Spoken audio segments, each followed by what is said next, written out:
E premtja e 17 majit i dha kryeqytetit shqiptar një vend të veçantë në hartën politike europiane. Tirana priti 47 liderë europianë në samitin e 6 të Komunitetit Politik Evropian, ku atmosfera zyrtare u kombinua me momente të çiltra, batuta dhe gjeste simbolike mes miqve të vjetër të politikës.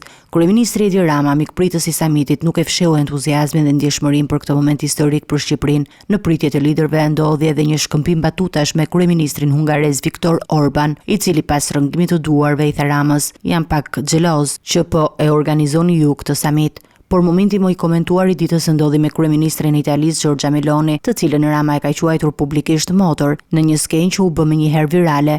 Rama ul në gjujmë para saj, një veprim që shkaktoi reagime të menjëhershme dhe një të lutem jo nga vet Meloni, mes të qeshurave të pranishmëve dhe klikimeve të kamerave. Presidenti i Ukrainës Volodymyr Zelensky mbriti para fundit, nuk munguan as komentet e tij të çiltra për Ramën, të cilin e komplimentoi për atletet e bardha me një yll të stampuar, një detaj që nuk i shpëtoi vëzhgimit të hollë të liderit ukrainas. Ndërsa presidenti francez Emmanuel Macron mbriti fundit, ai do të qëndrojë në Tiranë edhe të shtunën, ku është planifikuar një takim bilateral me kryeministrin Rama, si pjesë e një serie takimesh diplomatike të nivelit të lartë. Shefja i diplomacisë së Bashkimit Evropian, Kaja Kallas, duke respektuar vendin mikpritës të samitit, foli për progresin e Shqipërisë drejt Bashkimit Evropian. Po mendoj që Shqipëria po bën një progres të shkëlqyer për reformat. Ne duam reformat, sundimin e ligjit, ato që janë të nevojshme dhe kështu.